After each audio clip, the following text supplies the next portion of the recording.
我相信音樂係一個世界嘅共通語言啦。咁只要再加埋我哋自己嘅技術係可以做到一個受歡迎嘅產品啦。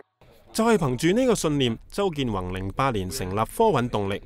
佢做咗 MP3 同 USB 生產10幾年，但係發現產品週期短，仲經常俾人抄襲，引發佢做原創品牌嘅概念。自從 iPhone 出現咗之後咧，我就構思到咧就係可以用嗰個 iPhone 係再加埋我哋設計嗰個 hardware， 可以一齊攞嚟唱歌嘅。咁我就知道呢一個係一個機會，我係可以有機會係 promote 到我自己產品。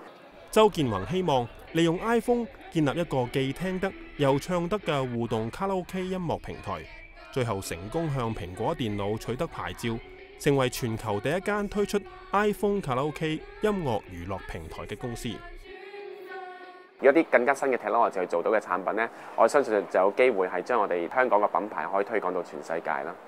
透過呢個互動卡拉 OK 音樂平台，同世界各地嘅音樂夥伴結成聯盟，仲可以向用戶推廣卡拉 OK 歌曲同音樂鈴聲。用戶亦都可以搜尋同下載歌曲，甚至結交音樂愛好者。佢仲希望進一步利用社交網站，例如 Facebook 推廣音樂。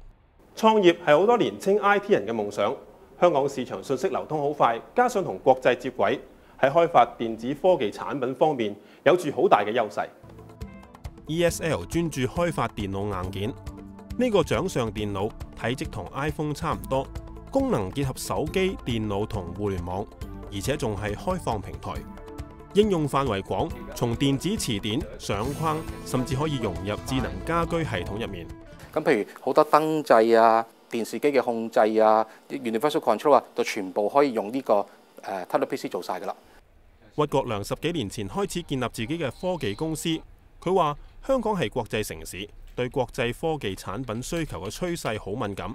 結合投資者同科技開發人員以及內地龐大嘅生產系統，對香港嘅科技公司嚟講，創造咗好有利嘅條件。發展嗰個應用軟件，然後配合翻喺國內生產嗰啲硬件嘅話咧，咁就係即係好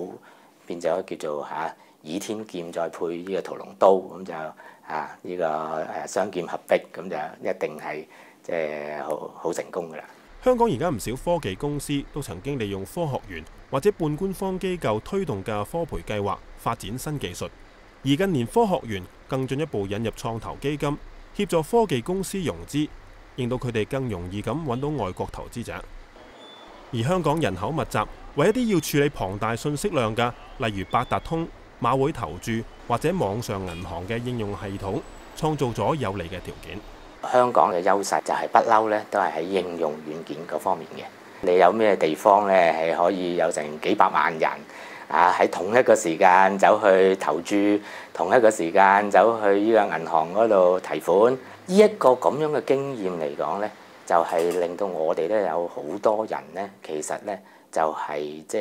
係精於咧係點樣應用一個軟件。將音樂推廣到全世界，開發全世界最細嘅掌上電腦，建立應用軟件係佢哋嘅夢想。但係創業嘅過程有苦亦有樂。High risk 就 high return， 要諗多啲新嘅創意。另一方面咧，亦都要用 IT 咧去幫助佢哋推動呢啲創意。唔好怕失敗，你堅持自己嘅信念其實好重要。